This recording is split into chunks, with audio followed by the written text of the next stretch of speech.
and welcome back to episode 2 of the new edition of Athletic Mastery, the podcast. Today's guest is somebody that I've known for a little while now. He's an absolutely fantastic coach with vast experience from grassroots going into elite level. It is Dan Machin. So, Dan, welcome to the podcast. How are you doing? I'm very well, thank you. Very nice welcome. No, I do try, mate. I do try. We've got to give you the credit you deserve in that. So, Very nice of you. oh, no worries. So talk us through how you got into coaching. What are your motivations for coaching?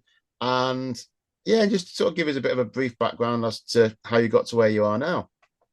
So I think it's sort of a bit of an opinionated football fan, if I'm honest. I kind of started out when I was 15, 16, sort of never really played a great deal, like played with friends or whatever, but not of a good level. But found myself sort of having an opinion on football as we all do. Um, and I wanted to get into the coaching side of it. So I kind of went in and um, as you do, you just think it's going to be quite an easy sort of, yeah, I can make that work. And here we are, sort of 14 years later. It's far from easy, but just wanted to get into it mainly from like as a career for myself. I saw it as something that I'd like to do as a career. And then I just absolutely fell in love with coaching, like at all levels, really. Whenever I've gone in and coached anywhere, I've enjoyed it and always stayed in grassroots football. So I'm still, even now, still involved with grassroots football, sort of in mentoring roles or in like coaching support roles and stuff. Still doing if they need the soccer squad in on a Saturday morning, chuck the boots on and go and do that as well. So I think grassroots is somewhere where I've always sort of enjoyed, even as I've started to work through into different levels as well. Yeah, no, that's absolutely fantastic. It boils down to your passion, isn't it? And having that purpose as to why you want to get into it. Because a lot of people just look at coaching or football and think it's an easy job, but as you and I sort of spoke about before we jumped on the Oh, pod, far and from. it's far from it. And just trying to get into academy coaching nowadays, you have to have a UEFA B, for example. But without going into politics too much about the FA don't make it easy for coaches to get on to progress into, well, not certainly in England as they do in sort of Ireland, Scotland, and Wales, for example.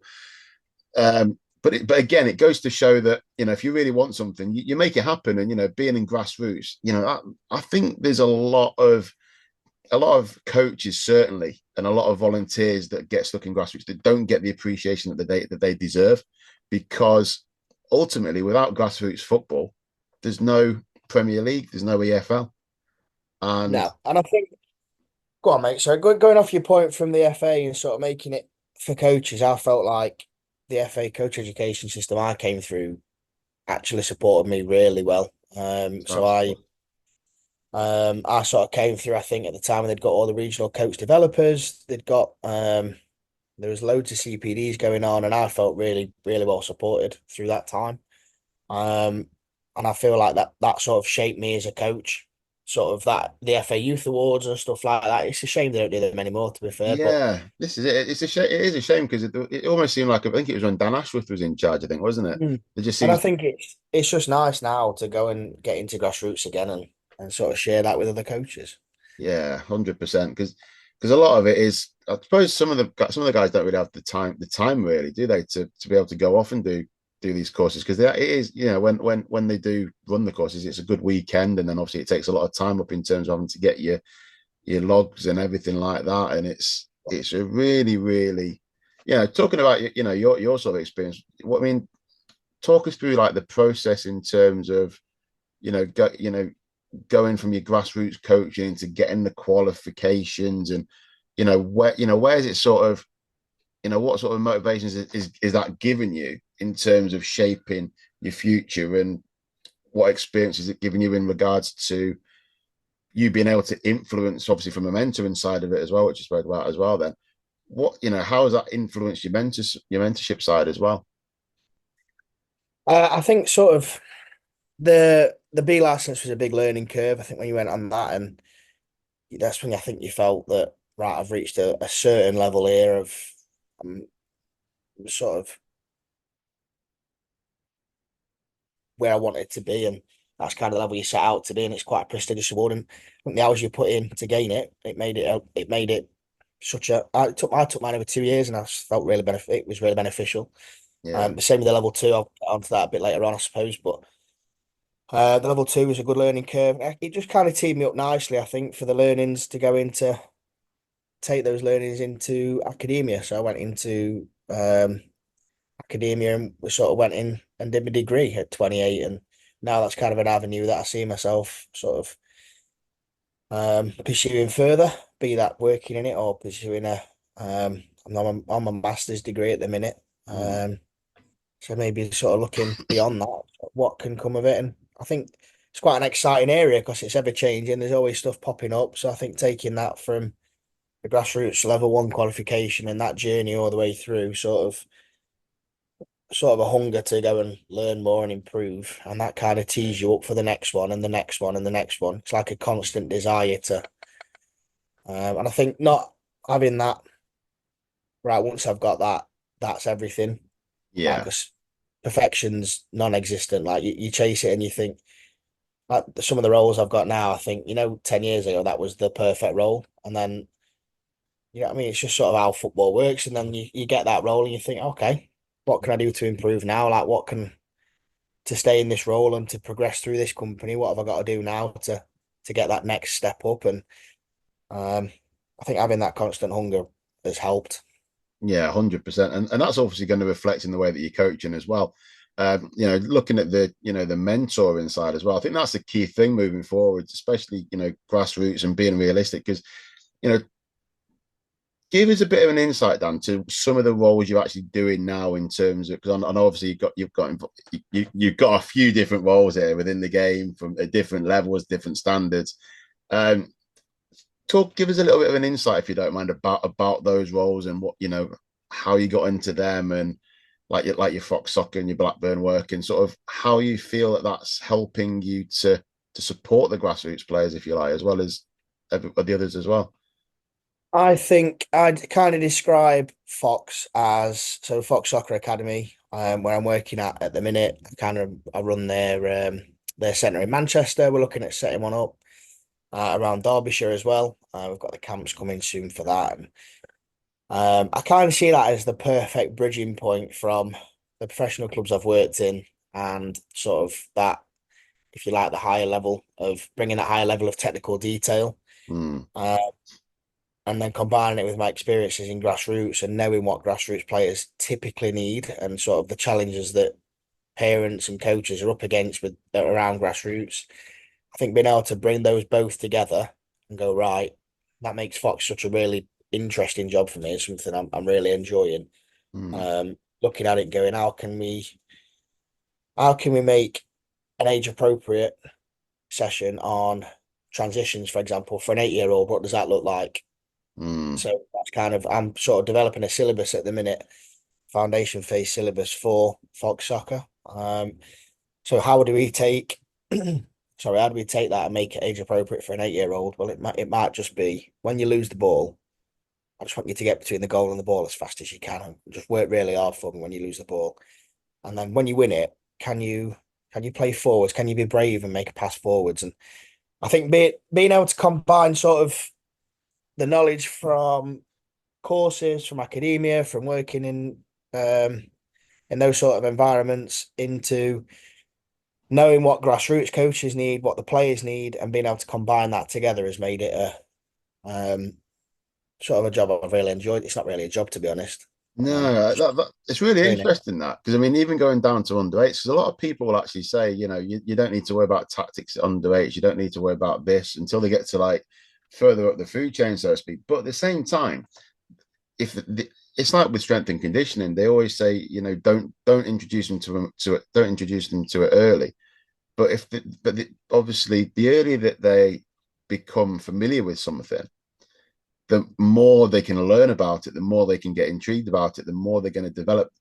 It's just general awareness. And a typical example would be, you go watch an under sevens grassroots game. No disrespect to them, but a lot of the time it's like a cluster because everybody wants that ball. Everybody's chasing that ball.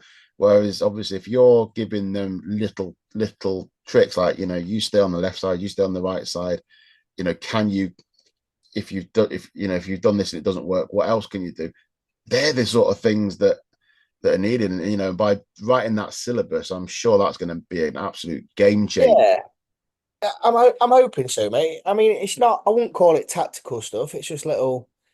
I wouldn't It's ever get a cues, isn't whiteboard it? out and be overly tactical with an 8-year-old. But I think just that awareness of. So I'm quite a big believer of decision. So encouraging decision making.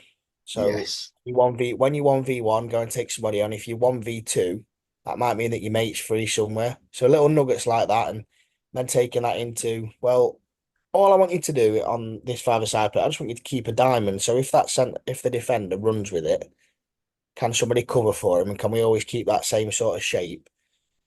Just so they keep a little bit of distance, and that's as far as it'd ever go. I'd never get a whiteboard out of me doing feature length analysis and all No. that sort of stuff, but just an appreciation of space and an appreciation of where players are. So can we create space? And I think that's just and getting the fundamentals in of just the principles of little bits. So I've spoke about then transitions. So Mm. when we lose the ball, can you just work really hard and win it us back? Can you get between as a reference, can you get between the ball and that goal as fast as you can? I bet you can't do it in 5 seconds. And then you Mm. just watch it like, oh right, okay, I've got to get it back now. And I can win it back, I can win it back. Go on then. If you go, come win it back. You've got 5 seconds. I'll time you. And just get them. But you know what? Like stuff like that makes 100%. it makes it a game, It and does. it's fun. And then all of a sudden, by the time we get to under 10s, 11s, it's not all new to them. And they've kind of got. And I sort of, yeah, when I lose the ball, I've got to win it back. And this is how I do. Not just, because I think that's where the coaching is. So the theory is you want to go and win it back. And then the coaching is, what little nugget can I give? Age appropriate. Absolutely. What can I give to this player in this instance to help them that they can take forwards? Well, Dan said to me, I've got, even if I'm not there, like in 4 years, remember Dan said to me, well, I hope they would. Dan said to me, I've got to get between the ball and the goal when I lose it. So as a reference, just do that. Get in there. Yeah. Uh, It's leaving that so legacy, isn't it? yeah, stuff like that. I think is, and I'm really keen on working within the foundation phase age groups. 'Cause I quite like that challenge of how do you take something that's, and it takes a lot of sort of understanding, I think, and a lot Yeah. of it's taken me a lot of experience, I think, to really get comfortable with that. I actually think I've found a couple of ways now that work for the players I've worked with, and it's brilliant sort of networking with people. They've worked in the foundation phase 20 plus years, and some of the little nuggets you hear, you think it's absolutely brilliant. So being around clubs like that, that they've got people in there that are so much better at this than I am, that you can just take bits from and just drop it back into your own coaching. Uh, 100%. it's been eye opening. Well, this is the thing. You are. They say that you are a part of. You take a little part of the five people you spend the most time from. Apparently, so the saying goes. But when So it comes, but it's like I was saying earlier. It's like you definitely just got to plant the seed, and I think one thing that is really really important that you made is encouraging that decision making and not being a coach that's a dictator. Obviously, you've got your different coaching styles, which you learn on your coaching courses, but ultimately, it's that player or that one person that's got the ball that's going to dictate, that's going to influence what happens. But then at the same time, if he's not got the support, let's say the ball's in the central midfield and he's not got the wingers that have pushed up because of the decision making of the wingers, he can't do much with it. So if he does lose the ball, you always hear it, don't you? Sometimes, oh, you should have passed early, you should have done this. Well, he couldn't have done anything because the decisions that were made by the people off the ball sort of stated that he had no choice other than to take it on. But then it's a case of yeah, what does he do? and What does he or she do?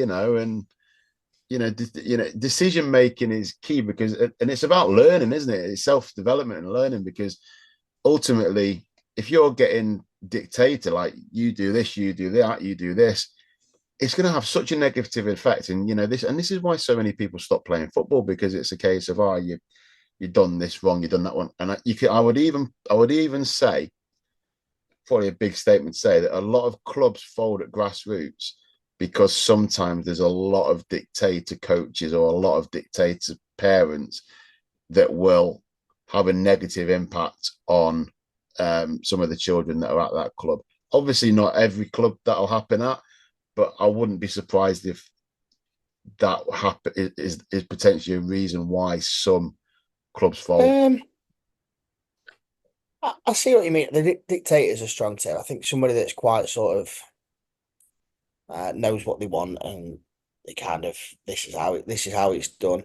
And I think the only people are giving up the time, right? And as long as they've got Yeah, the kids' interests at heart, I think then that it's kind of on the more experienced coaches around and the FA and other coaching organisations to try and help shape that. And I think that's kind of something I've enjoyed. So helping shape that and just try and change that, try and impact that mindset and just change it a little bit so it's not a mutually exclusive one. So going back to the decision making, the biggest one in grassroots when I speak to coaches is um so and so is a bit ball greedy.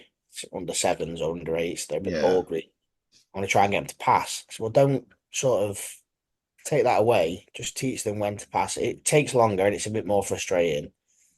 But don't do passing or dribbling. It became a mutually exclusive topic in under sevens, under eights football for a little bit a while ago. hmm. Um, and I couldn't fathom why we were getting why you're either a team that dribbles or a team that passes. That was kind of around grassroots. That was kind of the thing. Well, no, why don't you do both? Like, just teach them the right time. You don't have to do one Yeah, or the. And I think just changing that from this is how it to just going right. We're gonna try and aid these players now, and just that bit of decision making, um, around when to pass, when to dribble, for instance. And I think that's something that if you're whenever I'm mentoring coaches, if they're ever stuck, just work on 1v1s, 2v2s, work on when to pass and when to dribble. yeah. You could, I dare say, you could do that every week. Play 2v2s, 2v2 tournament, when to pass, and the players would absolutely love it and they'd get loads from it. No, mate, I So totally, I totally agree with that. And putting my scouting head on now, that's the key things that that scouts look for. Of course, is what's the competencies like in terms of taking a player on, because of course it's going to then demonstrate their strength, their courage, the determination, the link-up play, the list goes on. Um, but yeah, you're totally right, and again at that age, because of course they're still quite new to school, so you could argue that um, you don't want to overwhelm the kids at the same time. I mean, you're gonna. I mean, I'm guilty of this myself. When I first started coaching, was I wanted to give them as much information as possible, but then it's just knowing that you've just got to drip. To be still guilty honest, of that at times, by the way. what's that? Still guilty of that at times, mate. Yeah, I'm the Like same. sometimes you'll go in and I had an interview the other well, when was it? A while ago, to be fair. Um, and yeah, because it was an interview, I put myself first and put I need to get these points in, boom, boom, boom, boom. Like I need to get these. And in reality, just put the players first. Like Yeah, they don't, they need probably one or two nuggets. And even then, like 14 years coaching experience, I was still making that mistake. So I'd never hold it against a grassroots coach for wanting to say too much because I think no, it stems from the right place, and we all do it, and we all fall foul of it at times. I think. no, I totally agree. I think the thing down with that as well is it sort of creates that bit of curiosity, doesn't it? So it'll some players will pick everything up that you're trying to tell them, but then you'll have a couple of them that just won't get it. But the Yeah, ones that are, I suppose, the more mature player, if you like, when I say mature, I don't mean in terms of like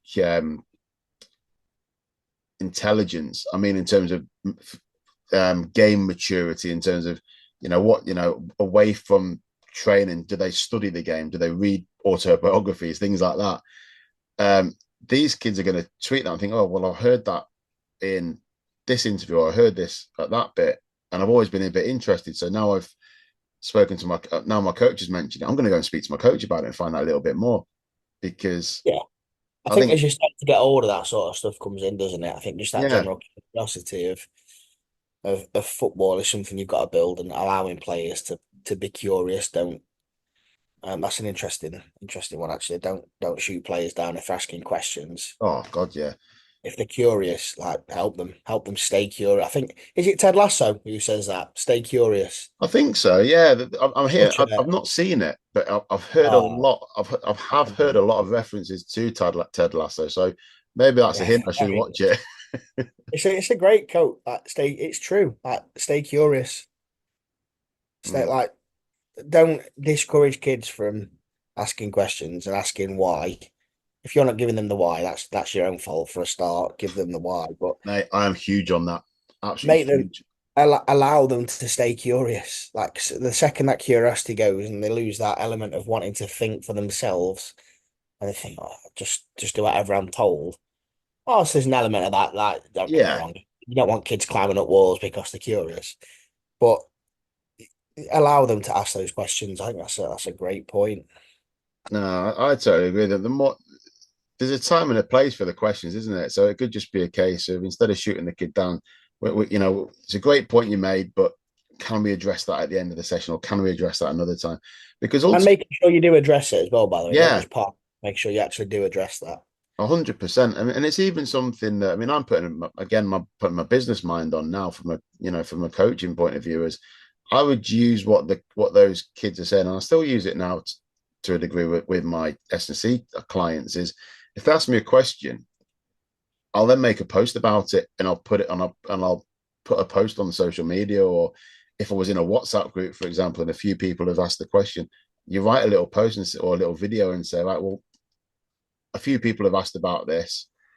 Here's my interpretation, or here's my thoughts behind it.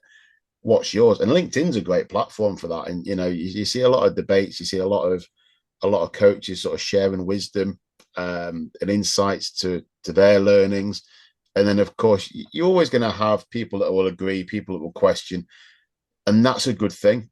And I always say that it's never nice to be criticized, but it's nice to be challenged because if somebody criticizes you and doesn't give you a reason behind it to challenge your thinking, then both parties aren't gonna grow. And I think, Yeah, I think if you're the mentoring and the leadership side of it, for me, going into that side of it, it's okay sort of critiquing a coach, but if you can't give them why and you can't give them that sort of support, I think that it just becomes negative then. Whereas I yeah, think I'll be able to grow from it, like you're saying. You've got to be able to learn from it. I always say like 5 reasons why. So one of the questions I'll always ask if I need I want to become a professional footballer. Yeah, but why do you want to be a professional footballer?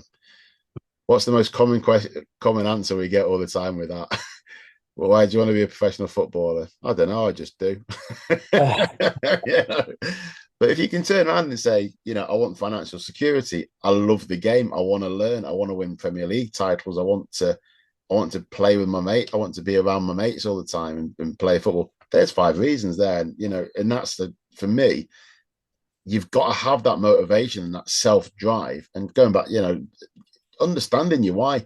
And I think Simon Sinek that says it starts with why. Yeah, yeah, If you don't understand the reason why you're doing it, how are you going to progress? And it's yeah. And I think you as a coach, there's a lot in academia at the minute around it, sort of getting to know what your players' like interests are and what their motivations are. So mm, we're currently doing some stuff around it at the minute, and it's really interesting, sort of different strategies as to right, this is what you want to work on. This is where we want to go. This is how we're going to do it. How does that sound? Sort of involving the players in that yeah, sort of process of, and I don't think I've ever asked, so why do you want to be a professional footballer? I think it's more of why do you play football then? Who's your favorite player? And oh, wow, so you like you like Lionel Messi? Well, let's have a little go at that then. And should we ever go at it? And just like building that, I've kind of worked a lot around foundation phase age groups and then the competitive 11v11 um, yeah. male game, open age football. So I've kind of worked in both. So I think a lot of my time in youth football has been spent around just making sure that kids absolutely love football and that if they're not playing it, one of the best things for me, mate. I'm rambling on now, but there's a couple of ex-players of mine that are coaches, and there's a couple that have gone into refereeing as they've grown Okay. up. I think that's just brilliant that they've got a lifelong like love affair now with football that they want to go and do something else to stay involved. And that to me as a grassroots coach is like the biggest tick. Yeah. So brilliant. They want to stay involved, which is Well, great. well, this, mate, 100%. It's always that, if you can't make it as a player, what else can you? What else can you know? What other opportunities can you create? If you can't make it as a referee, what other things can you create? Because there's so many opportunities, isn't there? It's just a case of going Just out and just love the game, mate. That's the biggest thing I think. Where yeah, we can sometimes over egg it, and I think as long as you don't discourage them from football and sport in general, so they can have a healthy life and they love being around people, they love socializing. I think it's so valuable. no, I totally agree. Well, I'll tell you what, Dan, I'm absolutely loving this conversation because we're sort of talking about experiences, we're talking about psychology, um, you know, motivations, and it's really, really, I've really enjoyed this. Again, I could talk about it for hours on end, to be fair. But what would you say has been the best bit of advice that you've had as a coach or as a person that has that has instilled or has sort of instilled that spark in you to to keep going and doing the great things you are? I've probably got two parts to this. As you're saying it, there's two things rattling around in my head. Um, and there were people that maybe they might have switched off by now listening to me, but a I couple of, there might be a doubt couple it. of my friends that have kind of stuck around. So they'll know what quote's about to come out of my mouth, and they'll be going, "He's going to say it again." But it's a quote I got off the Youth Award, Module One, probably 2012, something like that. It's a while ago, wasn't it? Yeah. It's players don't care how much you know until they know how much you care. So all this is fantastic, and we can. But building, and then that sort of sparked a thing in me of right, well, I need to get to know every player I work with, Yeah. be it only on a surface level, like you've only passive sort of. I think pre-academy work that's massive. Foundation phase, it's a big thing, but even all the way through into when I was working in 11v11 stuff, when I was doing the university stuff, it was kind of our mantra as a coaching staff um, around the whole of the university itself, really, that until you get to know the player, don't you dare think you can go and tell them what to do. Yeah. Like, how dare you? Until you know why are they at university? Where do they live? Sort of have they settled in? Are they actually okay? They moved away from home for the first time. Are they all right? Do they need a hand with anything? Don't you dare think you can be telling people what to do if you don't know anything about them. Like, get to know them a little bit. And I think that sort of made a big spark of wanting to do that. Hmm. Um, and I think one of the moments you asked me to prep for a couple of the questions. So one of the ones I'd got down was I failed my level two originally. I went on it and the old school level two, and I went on it and I was told I wasn't good enough after the first assessment, if you like, week block one, whatever you want to call it. Went away, didn't really listen to it, thought I'd blag it, it'd be fine. Went back um, with an ego, by the way, that no idea where that ever came from. Um, Came back and still wasn't good enough and was told I was it not in front of people, not shot down in flames, but in the feedback sessions after it Yeah. was look, you're not competent to pass yet. This is what we suggest, go away, learn. And when I look back, there was two choices then. It was either like divert and say, oh, I've kind of coined it as over time, it that sort of rejection either builds resilience or it builds resentment. So you can either resent the people for telling you that and saying you're not good enough, or you can take it on the chin and go, be self-aware enough to go, I'll probably disagree with that element of it, but that bit they were bang on. Yeah. Uh, so you can either be resilient and fight your way through. And that's kind of where I went. Of my dad said to me in the car when he picked me up, like, you can either listen to it or you roll your sleeves up and that working class sort of background in us. Roll your sleeves up, crack on, do as you're told, and just graft. Yeah, And I think that sort of set me up then for the past. I went on my level two 3 years later after doing the CPDs and youth awards and passed it and got a recommendation for my B license. So it's there that we sort go. of brilliant. But that was a brilliant lesson for me, I think, especially looking back now. It's when I get a bit of a knockback, it's all right, but that's probably happened for a reason. And yeah, right, I've got to take that on the chin, listen to it, move on. And I think it's sad, really. I think that we're kind of coming away from that. I think there's got to be a care element in it for people. So 100%. I don't think it wasn't pleasant being told you're not good enough. It wasn't. It's never nice, and it is upsetting. And I think you've got to have that. I'm very fortunate. My friends are very honest and very. They probably said the same. My dad's like my whole family are working class sort of values, and that helped. I think pick me up and go again. But Mm. yeah, I think there's an element of that sometimes where I think you need that to sort of fail and get up and go again. And I don't think there's anything too wrong with that as long as you're supported in the right way, which I did feel like I was, to Yeah. be honest. Well, that's the best thing. They say failure is the first. Is it first attempt in learning? I think this. I think they. I think There's I loads of heard little that. acronyms in there. I think you could have Yeah, got on Instagram. There'd be loads for that. But it and is. I think going to university has been a big thing as well, mate. Like getting into that side of it and yeah, adding that extra element of understanding why thing like that quote I just said then, we've just done a lot around care theory on Yeah. the masters. Working with one of the lecturers there that's doing a lot of research around it. And that little quote that's been bubbling around in my head for years, and I kind of knew the value of it and I'd seen the value of it. And Mm. then hearing like the theoretical stuff behind it, and I think that's just to me, that's like fantastic. And yeah, If so it's making a excellent. if it's making a big impact, then you bang on. And I think one of the biggest things that I think people should notice, especially for coaches, is what you said about don't you dare sort of critique a player until you know them. I think that is key because if you don't know their background, you don't know what's going on behind closed doors. You don't know whether they're in the you'd like to hope that they're not. They could be in an abusive situation. They could be having a really Yeah, bad day at work. So getting to know that player, or even your fellow coaches, not on a too personal level, but on like you correctly said, on that just a surface surface level. level. Yeah, Yeah, a get good to know level sort.